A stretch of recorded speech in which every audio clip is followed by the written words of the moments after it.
Hello, dear viewers, and welcome back to the channel, where we meticulously examine the intricate dramas unfolding within the world's most famous families. Today, we delve into a profoundly sobering narrative concerning a figure who has always been defined by her remarkable resilience.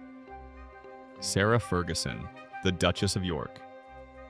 For decades, she was the ultimate comeback queen, a woman who repeatedly navigated the treacherous waters of public scorn, only to resurface seemingly stronger and certainly more solvent than before. But now, whispers emanating from the most exclusive circles suggest that even the seemingly indefatigable Fergie may have finally met a crisis from which there is simply no returning. We are, of course, discussing the devastating fallout from the renewed scrutiny surrounding the Jeffrey Epstein scandal, a dark cloud that has not only engulfed Prince Andrew but has now, finally, succeeded in costing Sarah Ferguson everything she held dear: her opulent lifestyle, her hard-won standing, and most critically, her cherished elite circle of friends. Before we immerse ourselves in the heartbreaking details of this precipitous decline, I must humbly ask you to support the diligent work we do here. Do remember to like this video, share your valued opinions in the comments below, and crucially, subscribe and hit that notification bell so you never miss one of our detailed royal analyses. Your engagement truly helps us keep these essential updates coming. The year 2025, according to numerous royal watchers, has proven to be nothing short of an unmitigated disaster for both Prince Andrew and his former spouse, Sarah. The sheer magnitude of their losses is staggering. They have been stripped of almost everything, from the ceremonial military roles and royal honors that conferred status upon them, to the beloved family home, the sprawling and historic Royal Lodge. For Sarah Ferguson, this current predicament represents a unique level of existential threat. In the past, the Duchess possessed an almost supernatural ability to weather public storms. We recall the sensational toe-sucking photographs, the subsequent period of royal exile, and even the infamous cash for access controversy, where she was caught attempting to broker an introduction to Andrew for a substantial sum. Each time, she managed to pivot. She wrote children's books, she became a spokesperson for Weight Watchers, she cultivated a transatlantic media career, often monetizing her public repentance through well-paid interviews. An insider, familiar with her strategy over the years, shared this poignant observation. She has always found a way to bounce back from the many public scandals she has faced over the years, normally with a well-paid public mea culpa and a promise to change her ways. However, this time, the rules of engagement have fundamentally changed. The stain left by the association with the late disgraced financier Jeffrey Epstein is not merely a social embarrassment. It carries a profound moral toxicity that cannot be washed away with a television interview or a philanthropic gesture. The pressure on the monarchy, and specifically on His Majesty King Charles III, reached a boiling point. The outrage from the British public was overwhelming and unrelenting. Consequently, King Charles, facing mounting pressure from Britons who demanded absolute clarity and accountability, made a decisive move. On a recent Thursday, the monarch announced that he had initiated a formal and irreversible process to meticulously remove the remaining style, titles, and honors of his disgraced younger brother, Prince Andrew. This act, known in royal circles as the unpersoning of a royal figure, signifies the total termination of Andrew's privileged status. It's an official declaration that the individual is no longer deemed fit to represent the crown in any capacity, symbolic or otherwise.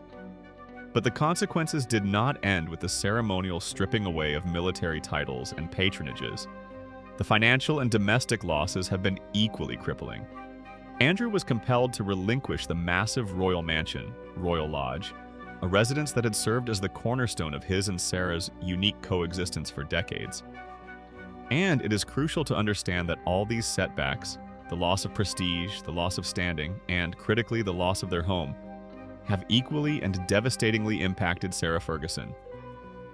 Royal Lodge is not just a building, it is a sprawling 30-room Georgian structure nestled within the vast green expanse of Windsor Great Park. For Sarah and Andrew, it represented stability, a joint investment, and a physical manifestation of their commitment to their family, particularly their daughters, Princess Beatrice and Princess Eugenie. Despite their divorce in 1996, the couple maintained an exceptionally close relationship, choosing to reside together in this magnificent yet increasingly costly property. It was their sanctuary, their base of operations, and the last remaining physical tether to the heart of the royal establishment. The forced departure from Royal Lodge signals the end of an era, the final severing of their residential ties to the core monarchy. Gra, who had reportedly invested significant personal time and energy into making the lodge a home after years of expensive renovations, now faces not only the pain of displacement, but the realization that her role as the de facto mistress of a prominent royal residence is irrevocably over. The ripple effect of this double blow, the stripping of Andrew's status combined with the loss of their home, has manifested most acutely in Sarah's social life and professional prospects. A new report, published by the esteemed Daily Mail, has brought to light the truly desperate nature of her current situation. It has been revealed that Fergie might be actively contemplating the drastic measure of leaving the United Kingdom altogether. This is not merely a decision to take an extended holiday. This is potentially an expatriation driven by profound social isolation. The reason? People within her typically supportive and forgiving social circle don't want to have anything to do with her now. The silence, according to sources close to the Duchess, is deafening. The insider offered a stark illustration of her sudden and total ostracization.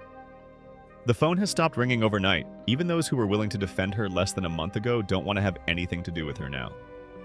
Consider the weight of that statement. Sarah Ferguson thrives on connection, on networking, on the very social currency that allows her to secure lucrative contracts, book deals, and speaking engagements. When her phone stops ringing, it means her professional life has effectively ceased. Her career, which has always been supported by her residual royal celebrity and the goodwill of influential friends, has been decimated not by her own direct actions in this specific case, but by the toxic association she maintains with her former husband. This social boycott highlights the difference between her past missteps and the present crisis. Previous scandals, such as financial mismanagement or inappropriate commercial dealings, were viewed as personal failings. Embarrassing, certainly, but ultimately forgivable by those who valued her charm and loyalty. The Epstein matter, however, touches upon issues of morality and integrity that the British elite, particularly those concerned with their own public image and corporate affiliations, simply cannot afford to ignore or excuse. To be seen socializing with Sarah is now, by extension, to be seen implicitly condoning the ongoing controversy surrounding Prince Andrew. The professional landscape for Sarah Ferguson has become a barren wasteland. Her reputation, which she had laboriously rebuilt over 2 decades through tireless charity work and media appearances, has been utterly shattered. The ability to earn back that reputation, to command the fees necessary to maintain her lifestyle and pay off lingering debts, is now severely hampered. Where will she find the publisher willing to risk the association? Where is the corporate entity brave enough to hire her as a brand ambassador? The suggestion that she might flee the United Kingdom speaks volumes about the level of distress she is experiencing. For a woman who spent years fighting to be accepted back into the royal fold, attending family events, securing invitations to Balmoral, and establishing Royal Lodge as her permanent home, to consider abandoning the country is a clear indication that she perceives her social and professional life there as entirely unsalvageable. Leaving the UK would be an admission of comprehensive defeat, a final desperate attempt to find a new market where her past controversies are less acutely felt. Perhaps a move to the United States, where she has always enjoyed a higher degree of celebrity tolerance, is being considered as a last resort. For the Duchess, who has always relied on her infectious optimism and public charisma, the current situation is deeply personal and professionally catastrophic. She faces a dual battle: the emotional trauma of losing her home and security, and the professional reality of being declared a social pariah. In examining the broader implications of these events, we must acknowledge that this crisis underscores the uncompromising nature of King Charles's reign. The monarchy, under his stewardship, is prioritizing institutional survival and public trust above familial loyalty, especially when faced with an ethical disaster of this magnitude. The swift and final removal of Andrew's status and the subsequent displacement of Sarah sends an unequivocal message. The days of allowing disgraced relatives to linger indefinitely within the royal structure are over. Sarah Ferguson has, throughout her adult life, demonstrated an extraordinary capacity for reinvention. She is a survivor, a person who has always found the exit door in the face of calamity. But the current gravity of the scandal, coupled with the unified front of social rejection, suggests that this time the walls have truly closed in. The well-paid public mea culpa is no longer an option when the public is unwilling to listen, and the media outlets are unwilling to pay. The fate of the Duchess of York, once intertwined with the pomp and prestige of the British aristocracy, now hangs precariously in the balance. Her inability to bounce back is not merely a personal failing, it is a reflection of the irreversible damage wrought by the Epstein Association, a damage that has finally caught up with everyone connected to it, regardless of their direct involvement. The year 2025 will be remembered as the year the axe finally fell, not only on Prince Andrew's remaining royal life, but on Sarah Ferguson's hard-fought domestic and professional stability. It is a profoundly tragic end to a chapter that began with such youthful exuberance and promise. We are watching the final, painful disintegration of a royal life lived on the very edge of acceptability.